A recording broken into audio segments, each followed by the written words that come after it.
It was a special day in the country. Because tonight, everyone was coming to the Rankin's barn for a hoedown. Hey, George! George wasn't sure what a hoedown was, but getting ready for one sure was fun.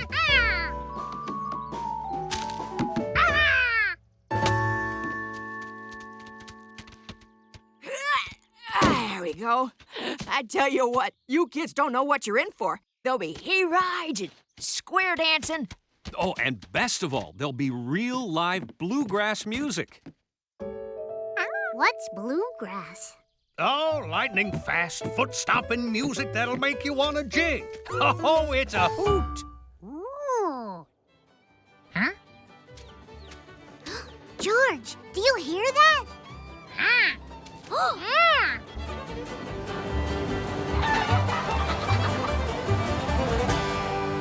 Say hello to the Uptown Bluegrass Band. Everyone, this is George and Allie. Well, Howdy. hello Hi there, kids. Hello. Howdy. Look at all those fun bluegrass instruments, George. Like the banjo. The fiddle. The stand-up bass. And the mandolin.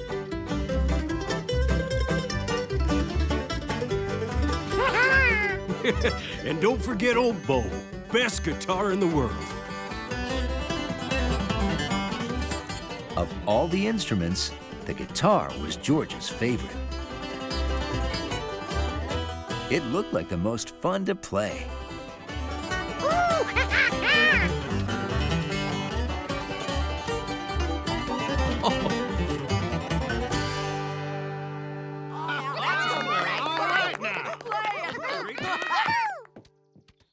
I can't thank you enough for coming to play at our hoedown.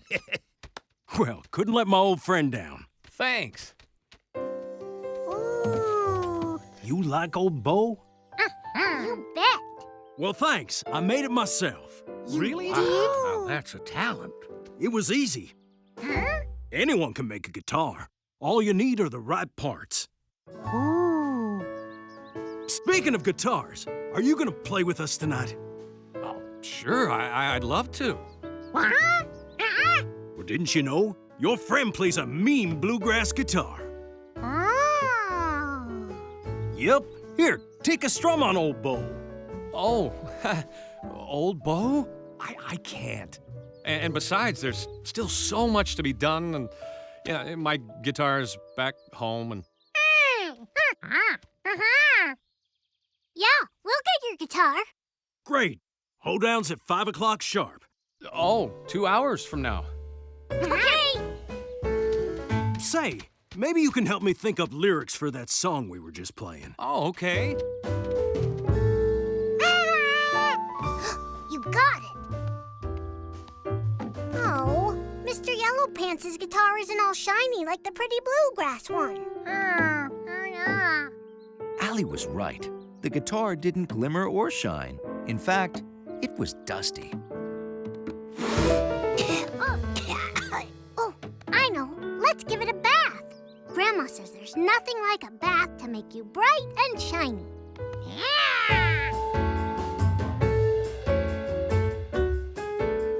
George couldn't wait to see the man's guitar all bright and shiny, Ooh, uh-oh. but instead, the bath made it lumpy and peely. Oh!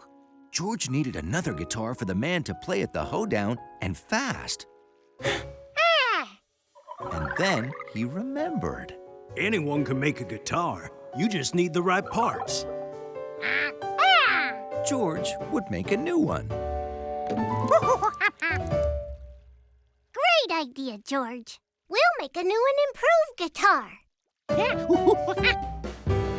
First, they needed some kind of box with a hole in it. They found lots of boxes,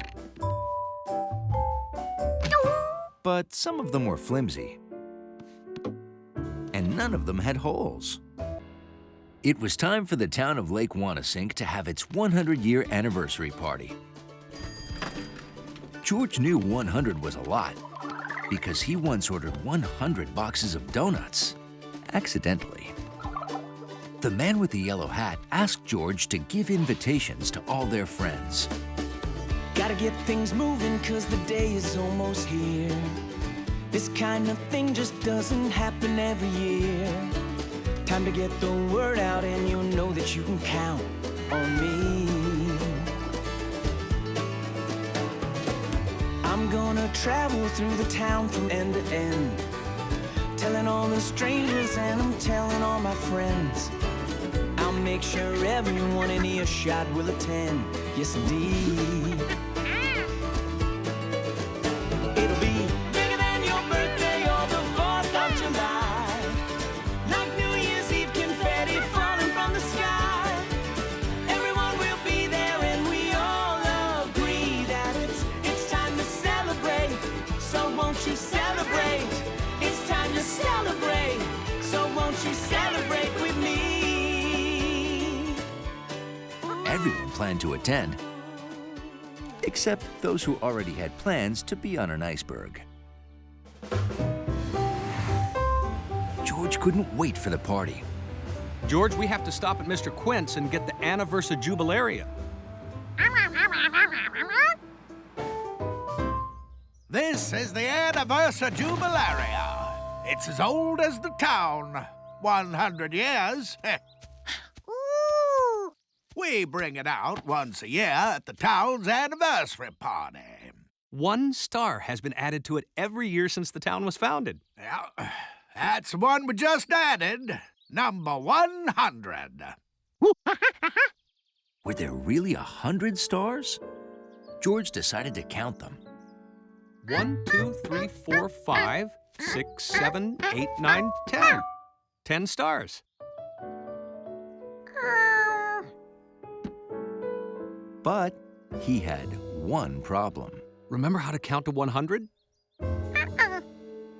Well, you just counted to 10, so if you count to 10 10 times, that's 100. Ooh. So how many stripes are there? 1, 2, 3, 4, 5, 6, 7, 8, 9, 10. 10 rows. Each row has 10 stars. That's 100. All the stars were in nice rows. All except one. George could fix that. That's when George learned how windy it is in a moving car. Can you imagine? It took the town 100 years to complete that.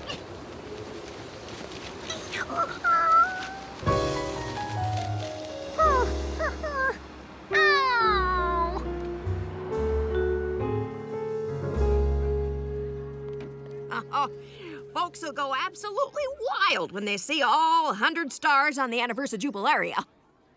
How wild would they go when they saw no stars? George had to tell the man about what happened. Just the guy we need. Can you come help with the costumes? Sure. George, do you mind staying here and helping with the Anniversary Jubilaria? Thanks. George would need to fix the Anniversary Jubilaria himself before anyone was disappointed. A good place to start was where the stripes flew out of the car.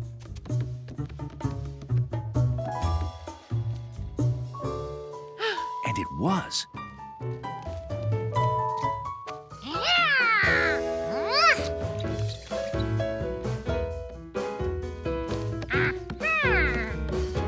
He quickly found two.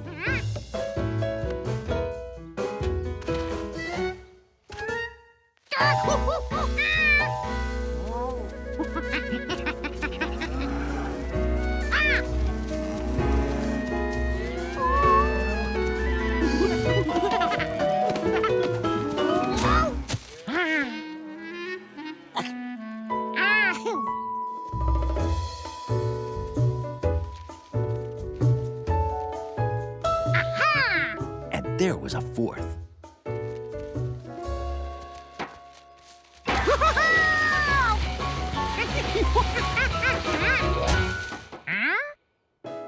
Good old Jumpy. When you live in a city, there's always excitement in the air.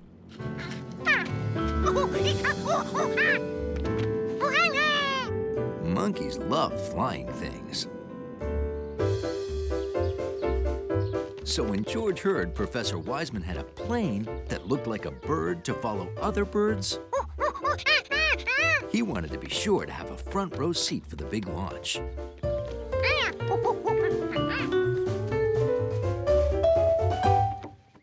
After all, some of George's best friends were birds. You guys realize the launch isn't until later, right? Yes. Well, what are you gonna do for the next hour? Oh, I can keep them busy. How'd you like to help me with Bird's final trial flight? Sure. Okay, have fun. I'll see you in an hour. Okay. Why is your plane called Bird? It's an acronym. It stands for Bird Investigation and Recovery Device. Oh. Why? See up there? Birds migrate north to nest in summer, but along the way, many birds get lost, and we don't know why. Bird will track the migration and help us locate lost birds. That is so cool. We'll reunite them with their flock and try to fix whatever made them get lost in the first place. Bird's first mission? Follow a flock of rusty blackbirds passing over this afternoon. Oh! But first, you're going to help me with the last test flight. Now here's how the remote control works. To launch Bird, first push the green button to start the engine. Push the joystick up to make Bird go up. Move the joystick left to make Bird go left. Then push the yellow switch up to activate the automatic pilot so that our computer can talk to Bird and Bird can talk back to our computer. Then our computer can fly the plane. Gentlemen, prepare for takeoff. Roger.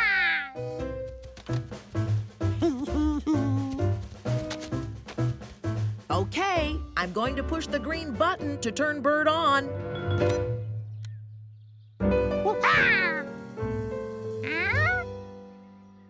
Oh dear. I must be doing something wrong. Hello, Einstein? This is Wiseman. Bird isn't initiating properly. Did you hit the on button? Well, of course. I'm a scientist. I do what the directions say. Maybe some of the wires came loose during the transport. Roger, stand by for inspection. How odd. Hold this for me, will you, Marco? George, can you take the remote? Sure. Oh, sounds like all systems are go. Oh! Whoa! Come back here! Or maybe not.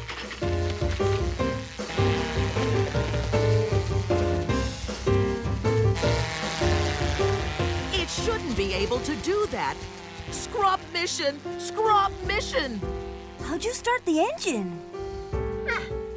George didn't know. Normally, if you hit off, things didn't turn on. George, push the joystick up and fly Bird over the banner. But instead of going up, Bird went down. That's an even better idea. Push the joystick down and bring Bird in for a landing. But instead of going down, Bird went up. Not up, George. Down, down, down. He is pushing down, down, down. It's going to crash into the tree. That was a close one. There was trouble at Professors Al Einstein and Tony Pizza's Space Center, and they hoped they could help. The space rover needs to roam Mars taking pictures and gathering rock samples. See there? But the control stick. It works at first, but we have trouble whenever it reaches the sleeping monkey. How? I didn't notice him go. How can we communicate with him? There's only one way, and it's through that door.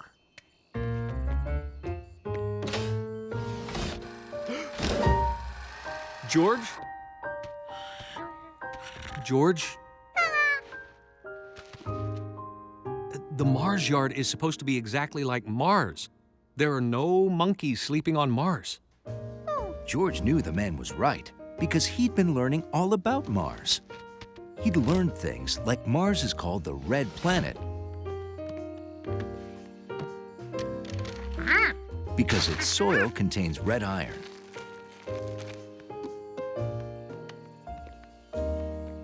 Sorry. George was so excited about seeing the Mars rover launch, he couldn't sleep at all last night. I'm afraid there's not going to be a launch if we don't solve this problem.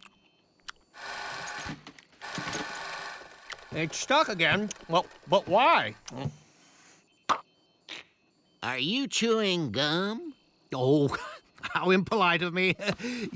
Anybody want some? Spinach and broccoli flavor? Ooh, yum.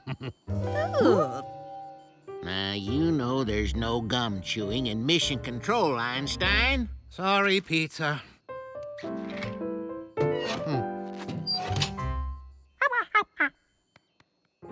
We go through this every day since he discovered that new flavor. Gum's allowed in here.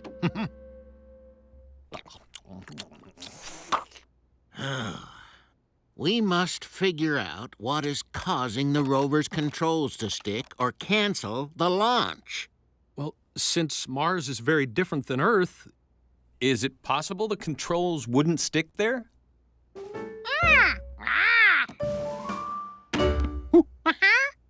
You're wondering about Martian gravity? Mars has lower gravity than Earth does. You'd be 3 times stronger there. Ooh.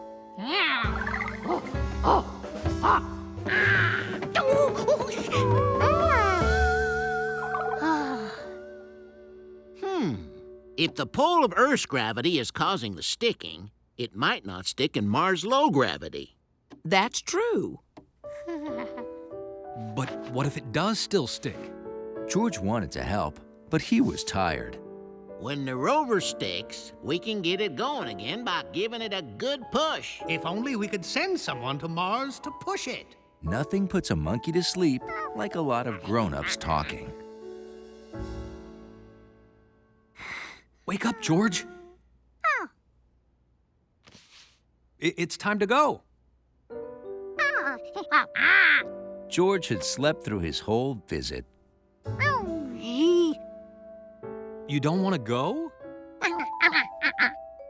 If he doesn't want to go to Mars, we can't make him. It's time to go to Mars, but if you don't want to go...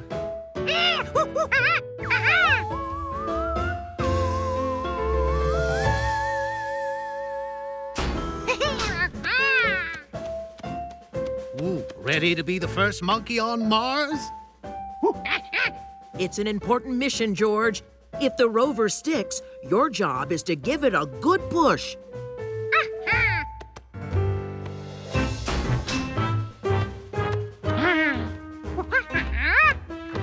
Yep, we're going to Mars together.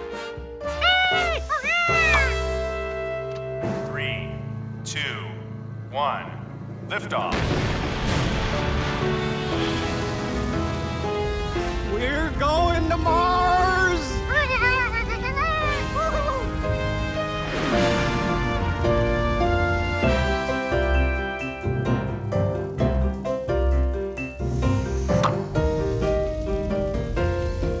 To a curious monkey like George, each morning meant a new surprise the moment he stepped outside. Some mornings, he didn't even get that far. Oh, hey, guys. Meet Goliath. He just moved into the building. His owner has a guest who's allergic to dogs. So Goliath is helping Hundley and me in the lobby today. If you called blocking the elevator helping, Whoa.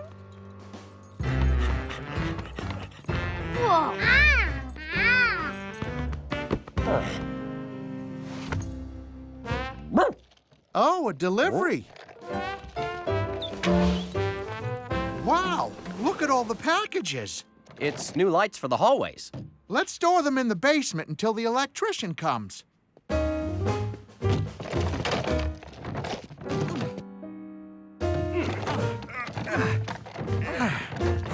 Oh, Hundley, could you get that?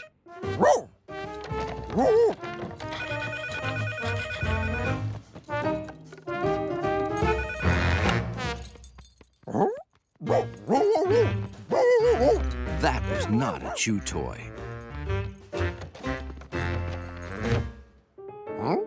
Thanks, Goliath. Hello? Goliath could reach really tall places.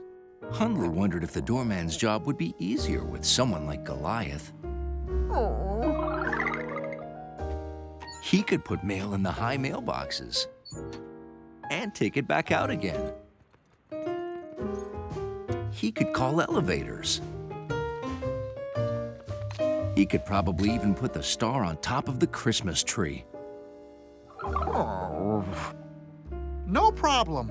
Bye. Thanks, Goliath.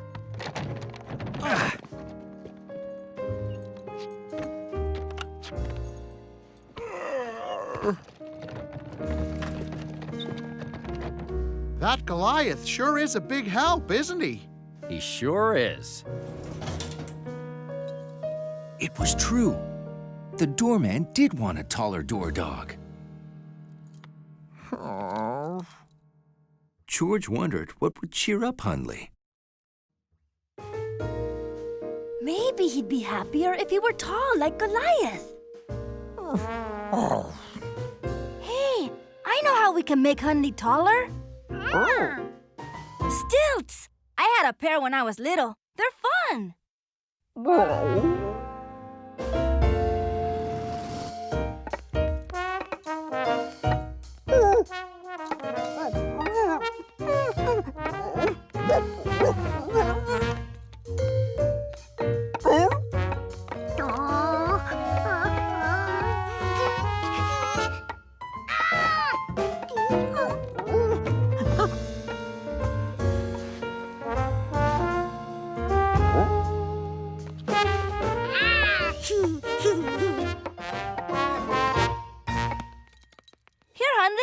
Try.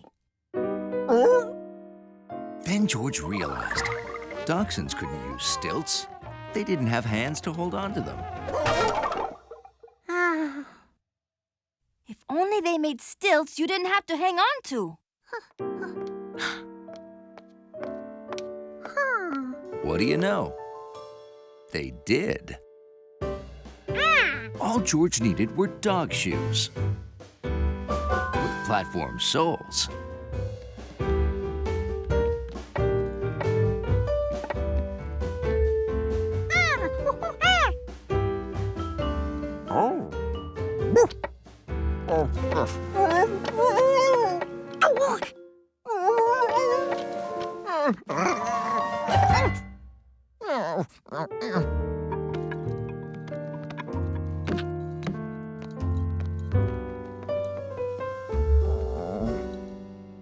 Making Hundley taller is harder than I thought. Marco was right.